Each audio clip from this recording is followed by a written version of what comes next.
박사님께서 해주시겠고요. 뭐 요즘 아주 주목받고 있는 그런 주제 중에 하나죠. 글로벌 사우스에 대해서 오늘 한번 또 심층 깊게 우리가 살펴보고 토의할 수 있는 기회를 주셨습니다. 평소와 같이 한 30분 발표해 주시고요. 그리고 이제 토의하는 그런 순서대로 갖겠습니다. 자, 발표 부탁드리겠습니다. 네, 안녕하세요. 오늘은 글로벌 사우스를 함께 알아보는 시간을 갖도록 하겠습니다. 이 주제는 사실 저한테도 굉장히 도전적인 주제고요.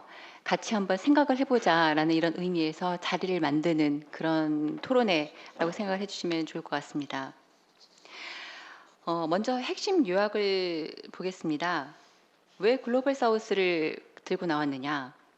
지금 이제 글로벌 사우스라고 불리는 국가들이 인구, 경제 규모 이런 것들이 커지면서 정치, 경제적 영향력도 같이 높아지고 있고요. 새로운 국제 질서를 수립하는데 굉장히 중요한 행위자로 부상을 하고 있습니다.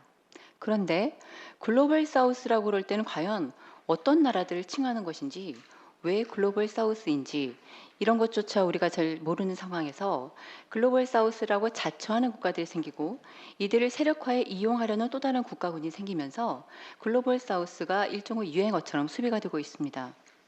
글로벌 사우스를 외교에 주로 활용하는 국가로 보면 글로벌 사우스의 맹주를 자처하는 인도, 브라질 외에 중국, 일본, 최근 미국까지 확대가 되고 있고요.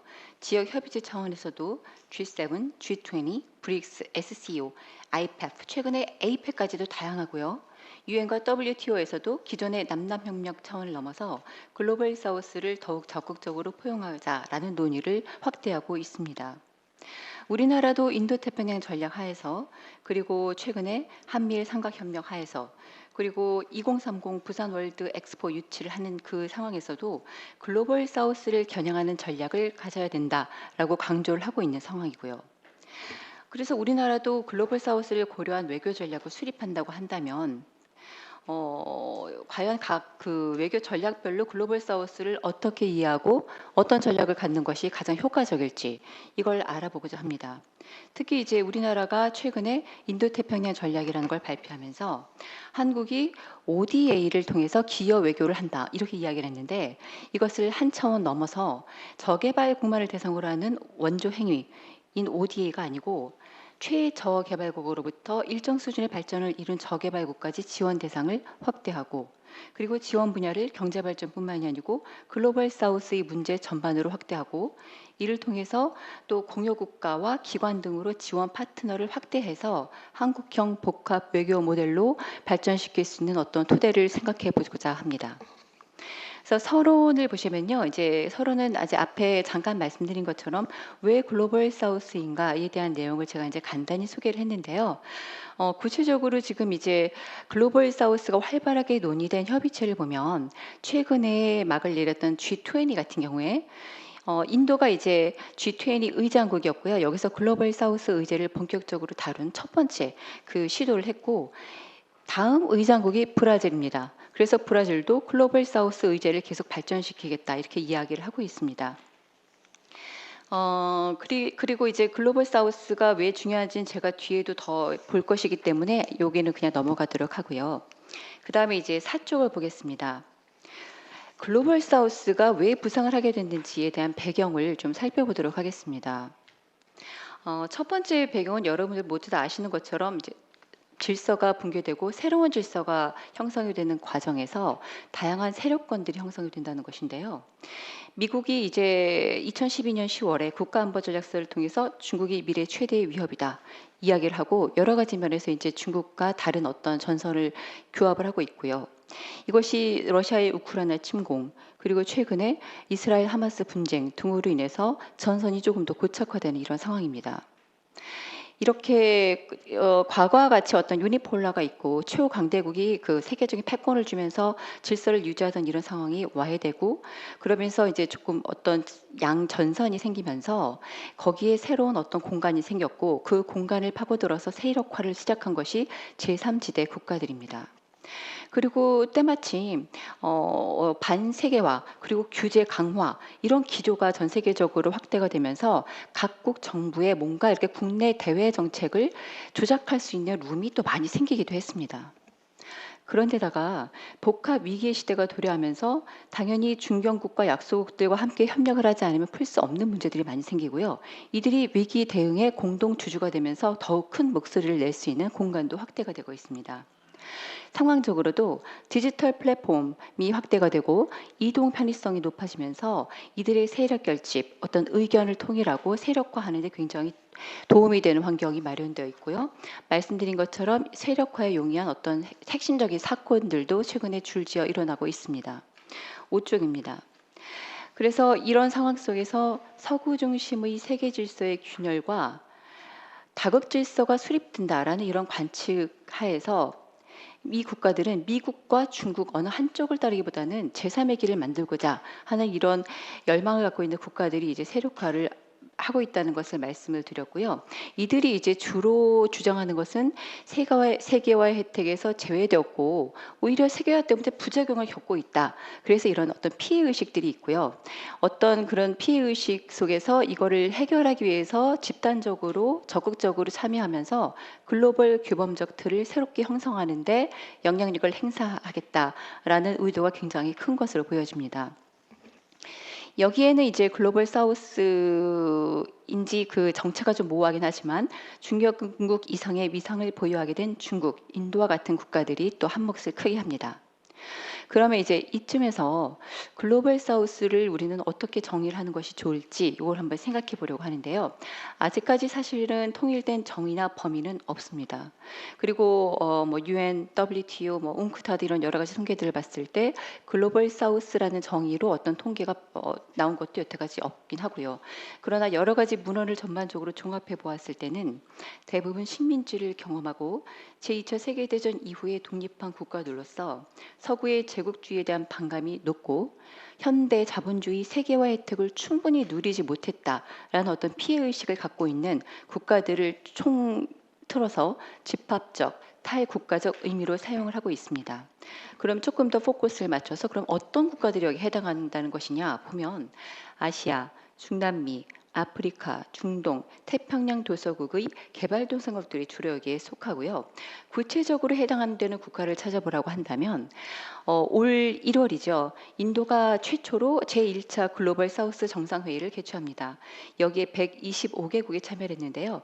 여기에 이제 참여하지 않았던 나라들이 중국, 브라질, 아르헨티나, 인도네시아 등인데요. 이 국가들까지 추가하는 이 국가군이 아마도 글로벌 사우스를 우리가 정의하는 그 국가군이다라고 볼 수 있을 것 같습니다. 글로벌 사우스에 중국을 포함하느냐 마느냐는 아직까지 이게 좀 이견이 많은 영역이고요. 하지만 중국은 글로벌 사우스의 맹주가 되고 싶고 세력화를 도모하고 있기 때문에 지난 9월 글로벌 타임스 사설을 통해서 중국이 빠진 글로벌 사우스는 가짜다 이렇게 막 비난을 했습니다. 이런 범위뿐만이 아니고 글로벌 사우스의 특징에 대해서도 좀 오해가 많은데 이걸 풀 필요가 좀 있다고 생각을 합니다. 6쪽을 보시면요. 지금 대표적인 오해를 제가 몇 개 썼는데 예를 들면 글로벌 사우스가 인도가 중심이 됐기 때문에 민주적인 체제를 지향한다라든지 또는 반대로 반대는 아니죠. 이웃 나라들을 침공, 위협하는 러시아, 중국에 대한 반감이 있기 때문에 이들에 대해서 어떤 적대적인 그러니까 좀 약간 친서방적인 특성을 갖고 있다라든지 글로벌 사우스가 개발도상국은 어떤 선진국에 대해서 조금 어떤 비교 열의적인 그런 표현이라고 한다면 스스로를 표현하는 말이기 때문에 시대적인 키워드로 뿌리를 내릴 것이다. 이런 여러 가지 이제 평가들이 있는데 그렇지 않다라는 것을 아마 이거 보시면서 같이 생각을 나누셨으면 좋겠습니다. 글로벌 사우스의 위상을 다음에 이제 간단히 보겠습니다. 왜 중요하냐 글로벌 사우스가 지금 단적으로 보면요. 그동안의 세계 경제에서 핵심적인 위치를 차지하고 세계 경제를 좌우하는 결정을 내렸던 협의체가 있지요. 선진 7개국 G7인데요. 80년대에 이 선진 7개 국가가 세계 GDP에서 차지하는 비중은 70%였습니다. 그런데 지금 비중은 40%까지 하락했습니다. 그리고 만약에 이제 이게 IMF에 제가 4월 통계를 가지고 계산을 해봤더니요. 중국을 포함한다고 한다면 세계에서 글로벌 사우스로 갈 수 있는 국가들의 GDP는 거의 40%, 한 39% 정도까지 달하고요. 중국의 GDP를 뺀다고 하더라도 21%가 넘습니다. 그리고 더 중요한 것은 이들이 갖고 있는 인구적인 어떤 그런 장점 때문에 앞으로 GDP 차원에서는 이들이 전 세계에서 굉장히 중요한 위치를 차지하게 될 것이다. 이렇게 생각을 할 수가 있고요. 또 하나는 이제 미중 패권 경쟁 이런 것들이 촉발이 되면서 글로벌 공급망을 재편하는 과정에서 안전한 투자처, 가장 빠르게 성장하는 경제 이런 그 특성 때문에 공급망 경제 안보 강화를 위한 대안으로 부상하고 있다는 것입니다. 그리고 또 중요한 것이 지금 이제 우리가 미국이나 이렇게 주요 EU나 주요 핵심 국가들과 지금 체결하고 있는 것이 공급망 MOU, 특히 핵심 광물 MOU 이런 것들을 체결하고 있는데 그 이유는 여러분들 뭐 짐작하시는 바와 같습니다. 그런데 이 핵심 광물들, 이 광물들이 대부분 글로벌 사우스에 묻혀져 있습니다. 예를 들면 리튬의 경우에 제1위 매장 국가는 칠레입니다. 아르헨티나가 3위고요. 코발트인 경우에 제1위가 콩고 민주공화국이고 3위가 인도네시아입니다. 니켈은 인도네시아가 1위고 3위가 브라질입니다. 그 중간에 2위는 다 호주가 차지하고 있습니다. 이렇게 자원이 무기화되는 이 시대가 도래하면서 자원 부국인 글로벌 사우스가 세계 경제와 산업에 미치는 영향력은 날로 확대가 되고 있습니다. 그리고 글로벌 사우스의 지지가 글로벌 거버넌스, 국제기구의 역할, 이런 여러 가지 국제 규범과 방식의 영역에서 어떤 영향을 미치는지도 좀 짐작을 해볼 수가 있는데요. 우리에게 닿는 영향이라고 한다면 최근에 그 우리 엑스포 투표권을 갖고 있는 BIE 투표권 보유국 비중을 보면 아프리카, 중동, 아시아, 네, 중남미 이게 비중이 굉장히 높아서 우리가 그 엑스포 유치를 하면서 글로벌 사우스를 이야기하는 이유가 여기에 있습니다. 7쪽입니다. 그리고 이런 글로벌 사우스는 단순히 어떤 추상적인 어떤 국가 그룹에만 머무는 것이 아니고요. 비록 자기들의 정체성은 모호하지만 이익을 극대화하기 위해서 여러 가지 협의체를 통해서 목소리를 결집하여 내고 있습니다. 그 주요 그 내고 있는 통로들은 제가 여기 이제 아까 말씀드린 바와 같고 예를 들면은 이제 인도가 글로벌 사우스 정상의 목소리를 대변했다고 말씀드렸는데요. 이 외에도 뭐 SCO죠. SCO 정상회의도 금년에 인도가 이제 의장국이었는데요. 이런 걸 주도하면서 개도국, 신흥국 목소리를 대변하고 있습니다. 브릭스도 마찬가지죠. 브릭스는 또 브릭스가 글로벌 사우스를 대변하는 가장 대표적인 협의체다. 이렇게 이야기를 하고 있습니다. 이 아래에 있는 그림 2는 앞으로 이제 세계 인구가 어떤 식으로 변하게 될 것인지 제가 그 웅크타드 자료를 가지고 여기 보여드린 건데요. 현재는 지금 글로벌 사우스의 인구가 70% 조금 안 되는데요. 이제 2030년을 지나서 2050년이 되면은 80%가 넘습니다. 그래서 인구 측면에서도 이제 그 맨 아래에 있는 게 지금 흑백이라지 안 보이는 맨 아래에 그 정체되어 있는 것이 선진국이고 나머지가 이 개발도상국입니다. 각 대륙이 흩어져 있는. 자, 그러면 이런 글로벌 사우스 자체적으로 그리고 이 글로벌 사우스를 활용하려는 외교 대전이 벌어지고 있는 것을 한번 보도록 하겠습니다. 대표적인 국가는 인도입니다. 인도는 자타가 공인하는 글로벌 사우스의 맹주인데요. 인도의 외교적 노선은 사실은 이제 그 식민지에서 독립한 다음에 비동맹 운동에 근간을 두고 있지만 2014년 모디 총리가 들어선 다음에 이를 다국 동맹이다. 그래서 새로운 글로벌 사우스 외교로 발전시키고 있습니다. 8쪽을 보시면은요. 인도는 그래서 UN 개발도상국 77개국 모임 그리고 이제 이 세계 5위의 경제력을 바탕으로 해서 미래 G7의 확장 그룹으로 합류할 것을 기대하고 여러 가지 뭐 다자, 소다자 협의체에서 굉장히 주도적인 어떤 위상과 그 역할을 지금 자임을 하고 있습니다. 인도는 이야기를 할 때 근미래 스스로가 강대국이다라고 인식을 하고 있고요. 그래서 글로벌 사우스에서 글로벌 노스로 옮겨가는 중간 단계에 위치하는 자신이 어떤 양 진영의 연결자 및 조정자의 역할을 해야 된다라고 이야기를 하고 있습니다. 그리고 실제로 G20 의장국 수임 이전에도 인도는 글로벌 사우스 외교를 굉장히 적극적으로 실현을 했고요. 이 G20 2023년 1월에 제1차 정상회의 G20에 이어서 최근에 11월 이번 달 중순에 제2차 글로벌 사우스 정상회의를 또 개최했는데요. 여기에서는 이스라엘 하마스 전쟁이라는 매우 첨예한 주제를 가지고 본격적으로 논의를 합니다. 그러면서 여기에서 이스라엘이 군사작전을 인도주의적으로 중단할 것을 촉구하는 결의안도 냅니다. 그러니까 인도가 유엔이 어떤 결의안을 내지 못하는 이 빈 공간에서 자기들이 세력을 결집해서 어떤 국제사회에서 목소리를 내고 영향력을 행사하려고 하는 것을 구체적으로 하고 있는 것을 볼 수 있습니다. 이렇게 인도가 하고 있는 것들을 제가 이제 그 아래에 있는 표에 한번 정리를 쭉 해봤습니다. 상당히 여러 가지 플랫폼을 통해서 다양한 활동들을 하고 있는 것을 볼 수 있고, 이것을 2023년에만 국한했음에도 불구하고 굉장히 많은 활동을 하고 있는 걸 볼 수 있고요. 지금 이런 인도뿐만이 아니고 대표적으로 이제 싱가포르 대사를 했던 그 세계적인 석학인데요. 그 키쇼 마후부가니 같은 경우에는 세계 질서의 구조적 변화가 일어나고 있고, 서구의 힘은 쇠퇴하며 서구 밖의 세계인 글로벌 사우스의 무게와 힘이 증가되고 있다고 말했고, 그 다음이 이어서 서구와 나머지 국가 사이의 다리가 될 수 있는 국가가 있다고 한다면 단 하나, 인도뿐이다, 이렇게 이야기를 한 적도 있습니다. 그리고 이제 다음에 10조 보겠습니다. 인도뿐만이 아니고요. 브라질과 중남미에서도 그 이전과는 달리 굉장히 지금 빠른 속도로 이 세력화가 지금 이루어지고 있는 것을 볼 수 있는데요. 중남미 아까 말씀드린 것처럼 핵심 광물들이 지금 그 매장이 되어 있기 때문에 존재감이 갑자기 좀 커졌는데요.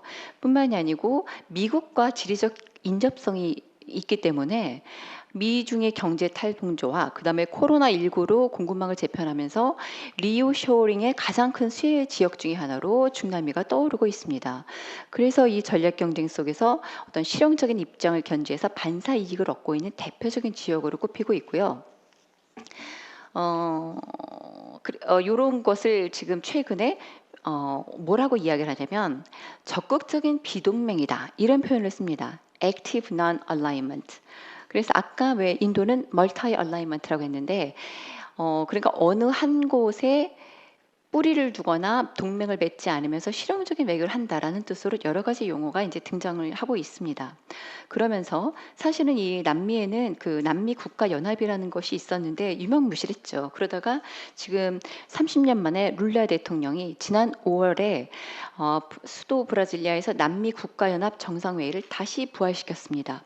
부활시키면서 말한 일성은 우리가 서로의 이익을 위해서 단결하느냐, 아니면 강대국의 꼭두각시가 되느냐, 이 기로에 서 있다, 이렇게 이야기를 하면서 남미에서도 지금 이렇게 브라질 중심으로 해서 세력화가 이루어지고 있고, 전통적으로 남미와 그 아르헨티나는 지금 사이가 안 좋았는데 최근에 두 정상이 만나서 지금 다시 굉장한 화해 모드를 지금 다시 보여주고 있습니다. 그래서 이제 여러 가지 이런 그 상황이 벌어지고 있고, 반면에 글로벌 사우스라고 말하기는 좀 그렇지만 글로벌 사우스를 이용해서 세력화에 나서는 국가들도 있습니다. 대표적인 국가가 이제 중국인데요. 여기에 대해서는 아마 우리 그 중국 전문가이신 정재영 박사님 또 다른 의견이 있으실 수 있을 것 같아서 이따 제가 말씀 주실 기회를 드리려고 합니다만, 대표적으로 이제 중국은 글로벌 사우스가 그동안에 그 서구의 식민지 이후 억눌려왔던 목소리를 다시 이제 대표해서 그 Universally Agreed on International Law를 만드는 기수가 되겠다. 그래서 어떤 다극의 시대를 만들겠다, 이런 것들을 기치를 세우고 있습니다. 그래서 자국을 중심으로 해서 어떤 세력화를 하면서 뭐 브릭스 정상회의부터 시작해서 이제 여러 가지 그런 회의체를 통해서, 예를 들면은 뭐 위안화, 그 다음에 때로는 그 자국 통화, 브릭스 화폐, 이런 것들을 통해서 미국의 달러 기축 통화, 달러 패권을 뭔가 무마시키려고 한다든지 이런 여러 가지 노력들을 벌이고 있습니다. 그래서 이 브릭스가 과연 글로벌 사우스의 세력화에 성공할 것인가, 또는 심지어는 어떤 G20이나 나토에 대립하는 어떤 그런 블록화를 형성할 수 있을 것인가, 이런 얘기도 있는데, 제 생각으로는 이 글로벌 사우스뿐만이 아니고 브릭스를 구성하고 있는 국가들 몇몇이 갖고 있는 생각들, 이익, 그다음에 그 경쟁, 갈등 상황 이런 것들을 고려할 때 그것은 좀 어렵지 않을까 뭐 이런 생각을 좀 해봅니다. 이 얘기는 나중에 좀 다시 하기로 하겠고요. 미국 같은 경우에는 사실은 상당 부분 지금 중국과 인도가 글로벌 사우스에서 활동을 하는 동안에 뒤로 밀려나 있다가 최근에 뭐 태평양도서국 정상을 다시 결집한다라든지 대표적으로 중남미에서 지지를 잃고 있는 것을 지금 어, 음, 의식을 해서 최근에 APEC 정상회의에서 중남미와 다시 경제 협력하는 그런 그 이니셔티브를 다시 시작을 한다든지 뭐 이렇게 노력을 하고 있고요. 대표적으로 사실은 저는 제가 봐야 된다고 생각하는 나라가 일본입니다. 일본이 인도태평양 전략을 발표한 다음에 굉장히 어떤 그 가치에 중심하는 외교, 그 다음에 like minded country들을 모으는 그런 외교를 한다고 우리가 흔히 알고 있는데 올 3월에 발표한 새로운 인도태평양 전략이 있죠. 뉴4이프라고 하는데 그 인도태평양 전략에서는요. 한 5가지 정도 원칙이 있는데 첫 번째가 모든 국가들이 동의할 수 있는 국제 규범을 같이 대화를 통해서 만든다라는 이야기를 하고 있습니다. 그리고 제가 그 일본하고 학자들과 그 회의를 하면서 물어봤더니 인도태평양 전략에 더 이상 전략이라는 단어를 쓰지 않고 이 뉴4이프의 포커스는 글로벌 사우스에 맞춰져 있다라는 이야기를 하고 있는 것을 좀 제가 들어서 상당히 그것이 인상적이었고요. 일본 같은 경우에는 그래서 중국에도 대항하지만 미국에 대해서 잠재적 불신을 안고 있는 이 국가들 대표적으로는 인도인데 이런 국가들과 파트너십을 맺으면서 글로벌 사우스의 접점을 확대하고 있습니다. 그리고 며칠 전인데요. 추경 예산으로 약 8조 원, 그러니까 일본 한 9,520억 엔 정도를 추경 예산안에 상정을 해서 이 예산안의 용도는 바로 글로벌 사우스를 인도적으로 지원하는 데 할당하겠다라는 것입니다. 그래서 뭐 구체적으로 뭐 인도적인 휴머니테리언 어시스턴스뿐만이 아니고 탈탄소와 같은 지구적 차원의 과제 해결, 이 글로벌 사우스의 공급망 강화 이런 것들을 지원하겠다라고 하고 있습니다.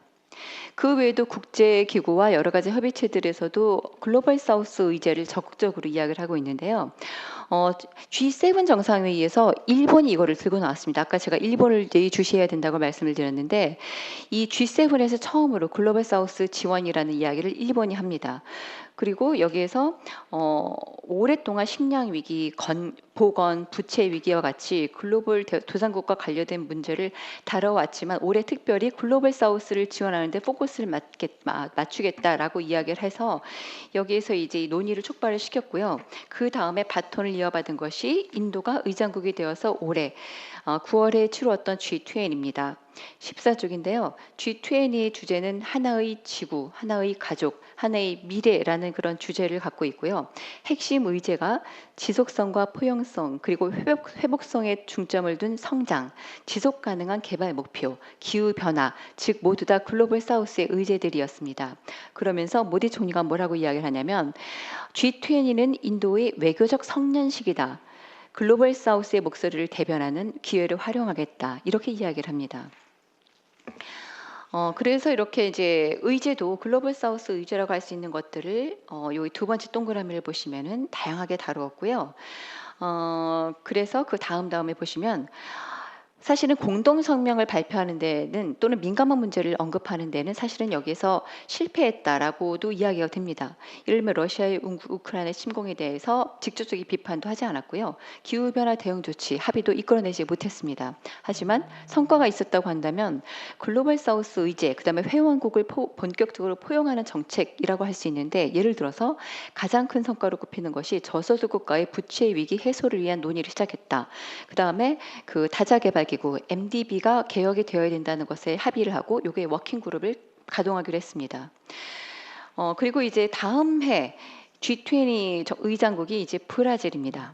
브라질은 요 인도가 쏘아올린 G20 글로벌 사우스 의제를 좀 본격적으로 확대하겠다라는 이야기를 하고 이 아래 여기 14쪽 아래 보시는 것처럼 기아, 빈곤, 불평등 퇴치, 에너지 전환 노력, 경제사회 환경이 지속 가능한 개발, 글로벌 거버넌스 이런 의제들을 최우선 순위로 하겠다라고 이야기를 하고 있습니다.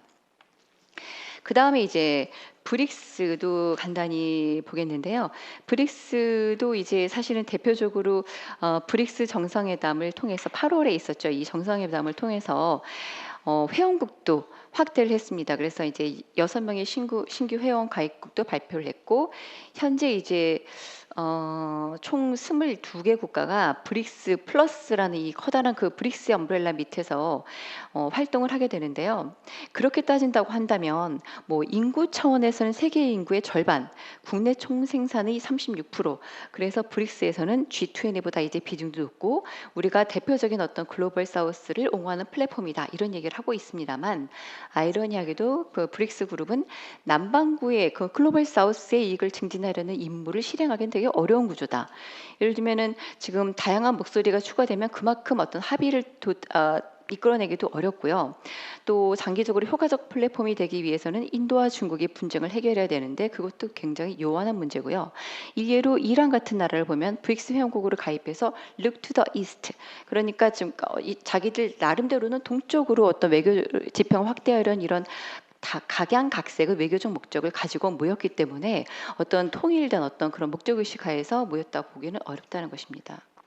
최근에 마무리된 에이펙에서도 글로벌 사우스가 논의되었고요. 중남미 포용을 위한 노력을 했다는 것은 제가 말씀드린 바와 같습니다. 그래서 16쪽을 보시면 이제 마지막으로 두 가지를 좀 보려고 하는데요. UN 차원입니다. UN은 그 동안에 글로벌 사우스 협력을 남남 협력 차원에서 사우스 사우스 코어퍼레이션 차원에서 적극적으로 추진을 했는데요. 여기에서 글로벌 사우스를 인정하는 이야기를 합니다. 글로벌 사우스 국가들이 선진국 그다음에 UN과 긴밀히 협력하고 노력을 함으로써 굉장히 큰 경제적 혜택을 누리고 지속 가능한 개발 목표, 즉 UN이 내세운 2030 지속 가능 개발 목표를 실천하는데 이 글로벌 사우스의 그 어젠다가 굉장히 도움이 될 것이다라고 이야기를 합니다. 그리고 네네. 그래서 유엔은 이렇게 말씀을 드리고 또 지금 재밌는 것이 사실은 지금 WTO에서 강요 회의가 지금 이제 제13차 강요 회의가 내년 2월 UAE에서 개최가 되는데요. 심지어 WTO에서조차도 지속 가능한 포용적 무역을 비롯해서 글로벌 사우스 의제를 본격적으로 다루겠다라고 이렇게 이야기를 하고 있습니다.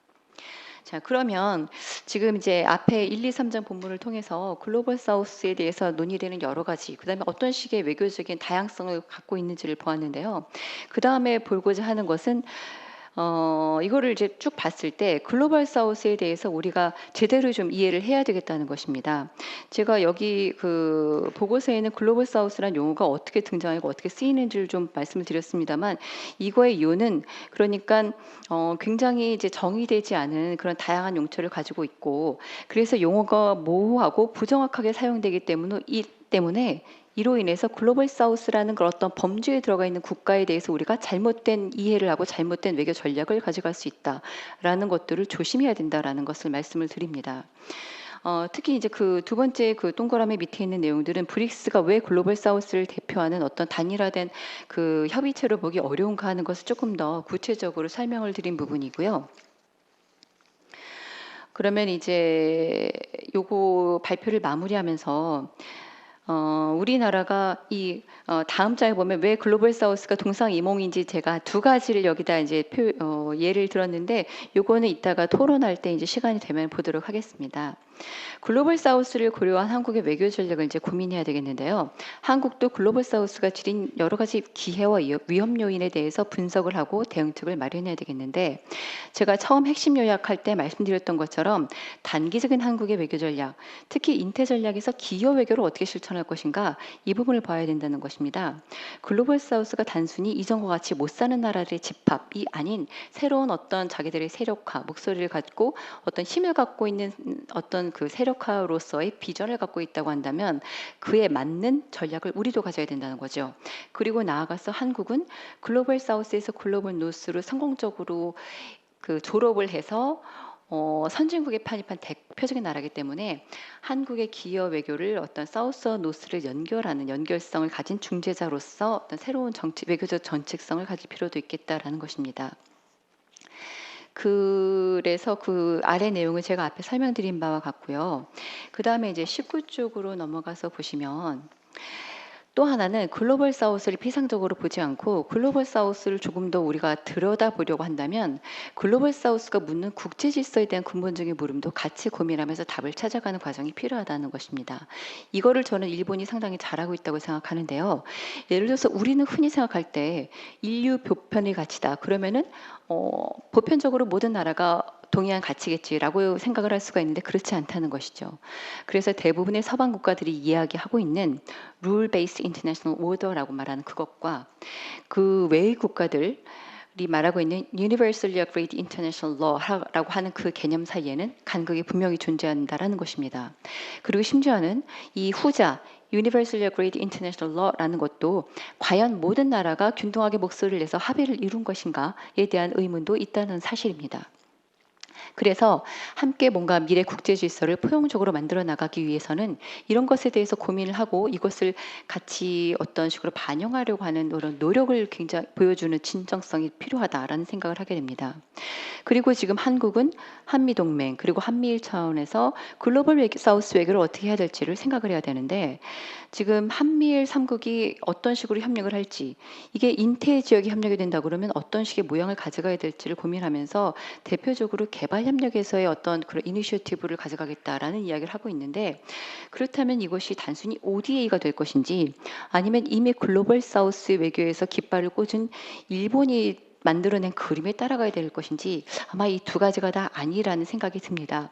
그래서 한국은 이 한미일 차원에서의 글로벌 사우스 외교에서 어떤 그런 한국 나름의 그런 독창성, 창의적인 그런 전략을 가져갈 것인지 이거를 고민해야 되고 그것이 제가 앞에 말씀드렸던 어떤 그런 기여 외교 차원에서의 고민이 되어야 될 것 같고요. 왜냐하면 이런 고민을 해야 되는 것이 이제 다시 한번 앞의 내용을 이제 동어 반복하는 것일 수도 있지만 이미 의제가 선점이 되고 있는 국가들도 있고 글로벌 사우스가 더 이상은 호혜적, 시혜적인 이런 ODA로 만족하는 그런 대상이 아니라는 것을 알아야 됩니다.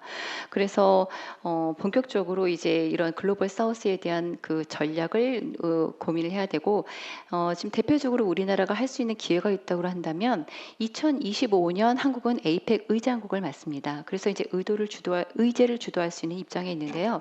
한국이 글로벌 사우스와 나머지 세계를 연결하고 지속 가능한 미래를 이끌어갈 수 있는 리더십을 발휘하는 장으로 에이펙을 한번 고민을 해보고 그다음에 그 외에 어떤 장이 있을지 그런 것에 대해서도 구체적인 고민을 해볼 필요가 있다라는 생각입니다. 네, 이상으로 발표 마치겠습니다. 네, 최 박사님 수고 많으셨습니다.